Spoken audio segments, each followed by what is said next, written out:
ఓం నమ శివాయ. అందరికీ నమస్కారం అండి. ఈరోజు ఈ వీడియో ద్వారా వృషభ రాశి వారి యొక్క జాతక ఫలితాల గురించి తెలుసుకుందాం. వీరి యొక్క జీవితానికి సంబంధించినటువంటి ప్రధానమైనటువంటి అంశాలు ఏమిటి, అదేవిధంగా 2025 సంవత్సరం అక్టోబర్ నెల 12వ తేదీ ఆదివారం యొక్క జాతక ఫలితాలు ఈ యొక్క రాశి వారికి ఏ విధంగా ఉండబోతున్నాయి, రేపటి రోజున మీ యొక్క జాతక ఫలితాల ప్రకారం ఒక ఫోన్ కాల్ ద్వారా జరగబోయేటువంటి సంఘటనలు తెలిస్తే ఖచ్చితంగా ఆశ్చర్యపోతారు. ఇక అదేవిధంగా మనం గమనించినట్లయితే రేపటి రోజున మీకు వృత్తి, ఉద్యోగ, వ్యాపార పరంగా మీ యొక్క జాతక ఫలితాలు అనేవి ఏ విధంగా ఉండబోతున్నాయి, రేపటి రోజున ఈ యొక్క వృషభ రాశి వారికి పూర్తి వివరాల గురించి వివరంగా తెలుసుకుందామండి. అదేవిధంగా రేపటి రోజున ఎటువంటి శుభ అశుభ పరిణామాలు అనేవి మీ యొక్క జీవితంలో చోటు చేసుకోబోతున్నాయి, ఏ దేవతారాధన మీకు మేలు చేస్తుంది, అయితే రేపటి రోజున ఈ యొక్క ఫోన్ కాల్ ద్వారా ఎటువంటి సంఘటనలు అనేవి మీ యొక్క జీవితంలో చోటు చేసుకోబోతున్నాయి, అవి అనుకూలతల ప్రతికూలతల, మీ యొక్క ప్రతికూలత అంశాలను అనుకూలంగా మార్చుకోవడానికి మీకు ఏం చేయవలసి ఉంటుంది, ఎటువంటి పరిహారాలను మీరు పాటించాలి, ఇటువంటి పూర్తి అంశాలన్నీ కూడా ఇప్పుడు ఈ వీడియో ద్వారా వివరంగా తెలుసుకుందామండి. ముందుగా మా ఛానల్ కనుక ఎవరైనా కొత్తగా చూసినటువంటి వారు ఉంటే మా ఛానల్ అయితే సబ్స్క్రైబ్ చేసుకొని మాకు కొంచెం సపోర్ట్ చేయండి ఫ్రెండ్స్. అలాగే మా వీడియో మీకు నచ్చితే ఒక చిన్న లైక్ చేసి మమ్మల్ని సపోర్ట్ చేయడం మాత్రం అసలు మర్చిపోకండి. ఇక ముఖ్యంగా వివరాల్లోకి వస్తే కనుక వృషభ రాశి అనేది రాశి చక్రంలో 2వ రాశి, కృతిక నక్షత్రం 2, 3, 4 పాదాలు, రోహిణి నక్షత్రం 1, 2, 3, 4 పాదాలు, మృగశిర నక్షత్రం 1, 2 పాదాల్లో జన్మించినటువంటి వారు ఈ యొక్క వృషభ రాశి పరిధిలోకి వస్తారు. ఈ యొక్క వృషభ రాశి వారికి అధిపతి శుక్రుడు. ముందుగా వీరి యొక్క వ్యక్తిత్వాన్ని కనుక మనం గమనించినట్లయితే ఈ యొక్క రాశి వారు దృఢ సంకల్పంతో కార్యాచరణ శక్తిని కలిగి ఉంటారు. అనుకున్నది సాధించే వరకు పట్టు విడవనటువంటి మనస్తత్వం కలవారై వీరు ఉంటారు. కార్యరంగంలో దూకుడుగా వ్యవహరిస్తారు. ఇక మీ జీవితంలో రేపటి రోజున ఒక వెలుగును నింపబోయేటువంటి రోజు అనే చెప్పాలండి. అక్టోబర్ 10 ఆదివారం రోజున ఈ యొక్క రాశి వారికి రేపటి రోజున మీ యొక్క జీవితంలో ఏటువంటి మార్పులు రాబోతున్నాయి, ఎటువంటి మార్పులు రాబోతున్నాయి, మీరు జీవితంలో ఎదుర్కొనేటువంటి నరదిష్టి, నరగోళ ఇటువంటి సమస్యలు అన్నింటినీ కూడా దూరం చేసుకోవాలంటే ఎటువంటి పరిహారాలను, ఎటువంటి పూజలు చేయాలి, ఇటువంటి పూర్తి అంశాలన్నీ కూడా ఇప్పుడు ఈ వీడియో ద్వారా వివరంగా తెలుసుకుందాం. వీరు చాలా ఆలోచన పరులండి, కానీ అంతరంగంలో చాలా సున్నితమైనటువంటి వారన్నమాట. తమ యొక్క కష్టాన్ని ఇతరుల ముందు చెప్పరే కానీ వీరి యొక్క మనసులో మాత్రం ఎంతో బాధను దాచుకుంటారు. కాబట్టి ఈ ఆదివారం రోజున మీ జీవితంలో ఎంతో అద్భుతమైనటువంటి ఒక ఫోన్ కాల్ అనేది మీరు రిసీవ్ చేసుకోబోతున్నారు. అది ఎంతో కాలం నుండి మీరు ఎదురు చూసేటువంటి విషయం అండి. మీ యొక్క ఉద్యోగ జీవితానికి సంబంధించింది కావచ్చు, లేదంటే ఆర్థిక విషయానికి పరమైనటువంటి విషయం కావచ్చు. ఈ విధమైనటువంటి శుభవార్తను మీకు చేరబోతుంది అని చెప్పాలి. ఈ ఫోన్ కాల్ మీ జీవితంలో మార్పును తీసుకురాబోతుందండి. శనిగ్రహం మీ యొక్క రాశిపై కాంతి విసురున్నటువంటి సమయం కనుక ఆలస్యంగా ఉన్నటువంటి పనులు ఒక్కొక్కటిగా పూర్తవుతాయన్నమాట.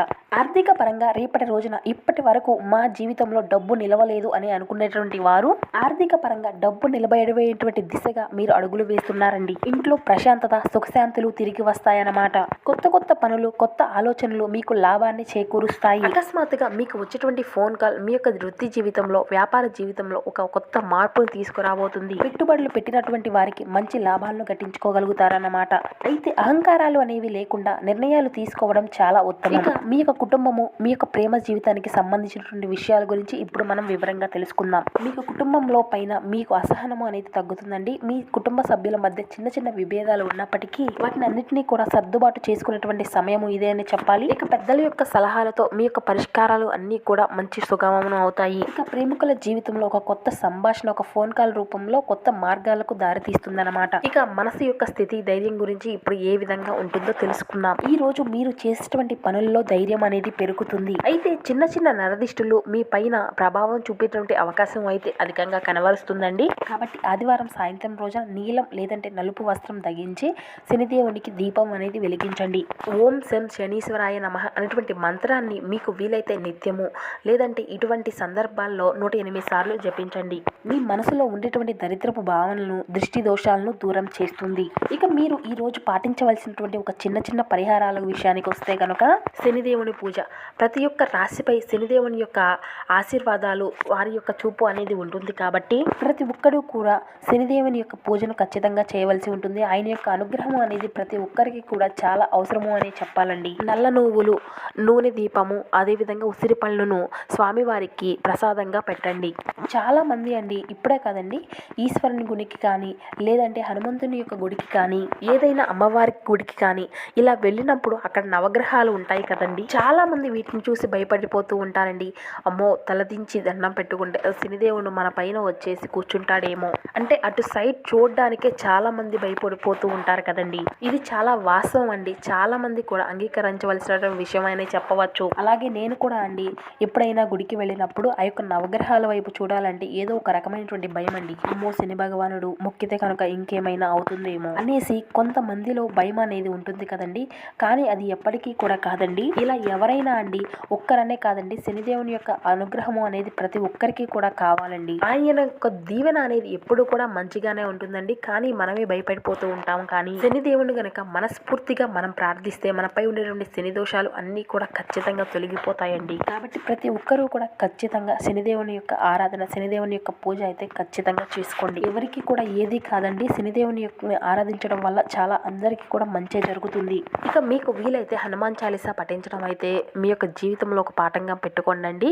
దీనివల్ల చాలా శక్తిని, చాలా ధైర్యాన్ని అయితే మనలో మేలుకొల్పుకోవచ్చు. ఈ విధంగా మనం చేసుకోగలిగితే మీ జీవితంలో ఉండే నరదిష్టి, రుణబాధలు అన్నీ కూడా మన నుండి అయితే దూరం అయిపోతాయండి.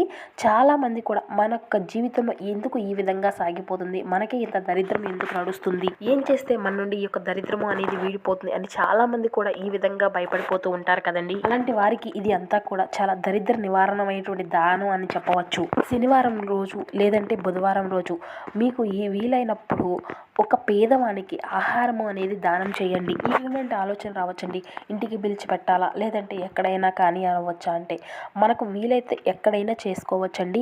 గుడి దగ్గర కానివ్వండి, లేదంటే ఏదైనా రోడ్డు సైడ్ మనకి కనిపిస్తూ ఉంటారు కదండి. ఈ విధంగా ఎక్కడైనా కానీ మనం ఒక పేదవానికి అనేది ఆహారం దానం చేయడం వల్ల, అలాగే నెయ్యి, ఈ విధంగా మీకు తోచినంతలో బట్టలు కానివ్వండి, ఈ విధంగా మీకు తోచినంతలో మీకు ఉన్నంతలో ఇలా మీ జీవితంలో ఉండే దరిద్రాలు అన్నీ కూడా మీ నుండి అయితే దూరం అవుతాయండి. ఈ విధంగా ఆవు పాలతో చేసినటువంటి పాయసం కానీ ఆలయంలో పంచండి. దానం చేసినటువంటి వారికి దరిద్రము అనేది దూరం అవుతుంది.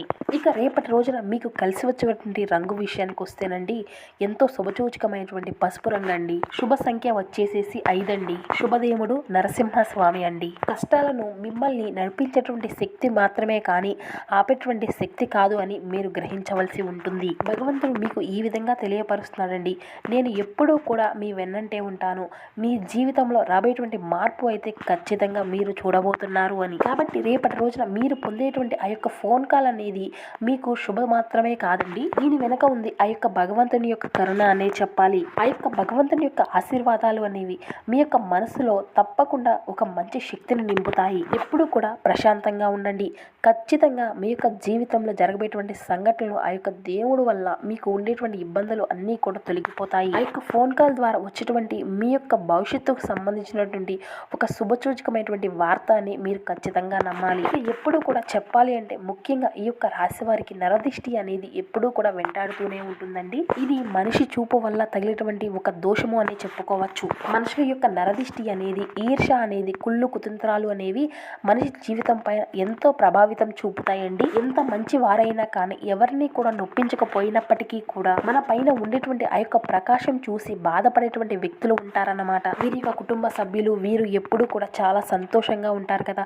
వీరి యొక్క జీవితంలో ఎటువంటి బాధలు కలహాలు లేకుండా వీరు ఎంతో ఆనందంగా గడుపుతున్నారు కదా, అంతా కూడా చాలా ఆరోగ్యంగా ఉన్నారు. వీరి యొక్క ఉద్యోగాలు కానీ వీరి యొక్క కుటుంబ సభ్యులు కానీ అంతా కూడా చాలా ఆనందంగా ఉంటున్నారు, అన్నీ కూడా వసతులుగా వీరికి ఉన్నాయి. ఈ విధంగా చాలా మంది ఓర్చుకోలేనటువంటి వ్యక్తులు అయితే చాలా మంది మన ముందు ఉండకపోయినా వెనకాల చాలా మంది ఉంటారండి. దీనికి కావాల్సినటువంటి పరిష్కారం కేవలం పూజలతో మాత్రమే కాదండి, మన మనసు, మన యొక్క దృష్టి, మన యొక్క ప్రవర్తన అనేది కూడా కొంచెం చేంజ్ అవ్వాల్సి ఉంటుంది. ఇటువంటివి అన్నీ కూడా మన నుండి కూడా దూరం చేసుకోవడానికి మనం కూడా చిన్న చిన్న పరిహారాలను పాటించవలసి ఉంటుందండి.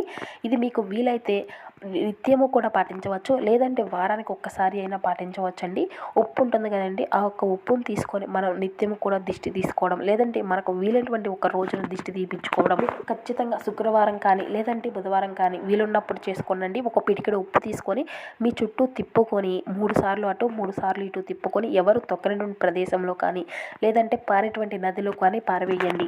ఇది తప్పకుండా నరదిష్టిని మరియు నెగిటివ్ ఎనర్జీని తప్పకుండా తొలగిస్తుందన్నమాట. ఇక దిష్టి దోష నివారణ పూజ అండి. ఇక మీ యొక్క తల చుట్టూ ఒక నిమ్మకాయని తీసుకొని తిప్పేసుకొని 4 రోడ్లు కలిసేటువంటి ప్రదేశం ఉంటుంది కదండి, అక్కడ పడేసి వెనక తిరిగి చూడకుండా ఇంటికి వచ్చే చేసి కాళ్ళు చేతులు కడుక్కొని ఇంటిలోకి వెళ్ళాలండి. ఇది చాలా కాలం నుండి ఎంతోమంది చేసేటువంటి వెనకటి కాలం పూజ అనే చెప్పాలి. దిష్టి దోష నివారణటువంటి ఎంతో ప్రాధాన్యత ఉన్నటువంటి పూజ అనే చెప్పాలి. అసలు వెనక్కి తిరిగి మాత్రం అసలు చూడకూడదండి. ఇది మాత్రం ఖచ్చితంగా మీరు గుర్తుపెట్టుకోవాలి. ఇక మీలో ఉండేటువంటి ఈర్ష, కుళ్ళు, కుతంత్రాలను తగ్గించుకోవడానికి మీలో ఉన్నటువంటి భావాలను అయితే ఖచ్చితంగా మార్చుకోవాల్సి ఉంటుందండి.